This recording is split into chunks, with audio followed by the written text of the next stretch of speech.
रहेगी। कैसे आया? कैसे आया? कैसे है जी? चल के आया, पैर से अपना आया ना। अगर तुम्हारे पास ये पैर ना रहे तो कैसे आओगे? झूठ है, अगर तुम्हारे पास पैर नहीं है तो तुम कैसे आओगे? किसी की सहायता से आओगे ना यहाँ पे, या तो तुम लाठी के सहारा से आओगे, या तुम्हें कोई लेके आएगा, या तुम ऑटो पकड़ के, क्योंकि कोई अन्य सहायता से हो, तुम खुद की सहायता तो आ नहीं पाओगे। जो रियलिटी होगा, अगर हमारे पास पैर है, अभी हमारे पास पैर खड़ा है, और हमारे पास पैर ना रहे तो एक पैर टूट जाएगा तो क्या करेंगे? लाठी लेके किसी का सहारा लेके आ रहे ना, किसके क्या कर रहे हैं? सहारा ले रहे हैं। उसी प्रकार से स्वर वर्ण और व्यंजन वर्ण होता है। स्वर वर्ण एक ऐसा वर्ण होता है जो खुद की सहारा से आता है, जो खुद की सहारा से बोला जाता है। उनको किसी अन्य की सहारा नहीं लिया जाता है, वो किसी अन्य का सहारा नहीं लेता है। बट व्यंजन वर्ण एक ऐसा वर्ण होता है जिनको लाठी का सहारा पड़ता है। मतलब उनको किसका सहारा पड़ता है? वो स्वर वर्ण की सहायता लेता है।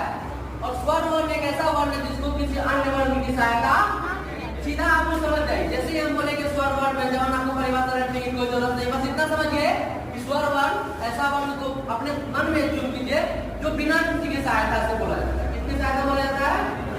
किसी की सहायता से जो ना बोला जाता है उसे क्या कहते हैं? व्यंजन स्वर वर्ण। जैसे देखिए वैसे वर्ण जिनके उच्चारण में हम किसी अन्य वर्ण की सहायता नहीं लेते, क्या कहते हैं? नहीं लेते हैं। अर्थात जो स्वतंत्र रूप से बोला जाता है उसे क्या कहते हैं?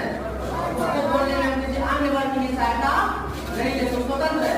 जैसे देखिए ये 11 होते हैं, जैसे अ, आ, सही, दीर्घ, ऐसे री, ए, ओ। अब एक बात बताइए, आप लोग पहले बोलिए क, क्या बोल रहे हैं? नहीं बोलिए क। अब एक बात बताइए, क बोल रहे हैं, बोलिए का। क्या आ रहा लास्ट में? का। लास्ट में क्या आ रहा है? अब एक बात बताइए, अब पढ़िए आप आ, लास्ट में क्या है? आ ही है। अब आप इसी से एक बात अंदाजा लगाइए, आप पढ़ रहे थे क, आप पढ़ रहे थे का, तो आपके लास्ट में आ रहा था और आ। लेकिन आप जब अ और आ पढ़ रहे थे तो आपके लास्ट में अ आ ही आ रहा था, कुछ नहीं आ रहा है। इसका यही मतलब है कि अगर आप किसी का सहायता लिए, जैसे कि व्यंजन वर्ण सहायता लिया, का पढ़े तो लास्ट में क्या है? आ आया। मतलब आ की सहायता से बोला, कौन चीज?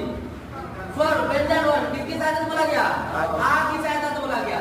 लेकिन स्वर वर्ण खुद की सहायता से बोला, अ बोलो तो अ ही बोलो, अर्थ ही बोलो, दीर्घ ओ वे कुछ को बोलो तो क्या है? वो खुद की सहायता से लास्ट तक उसका वही आएगा।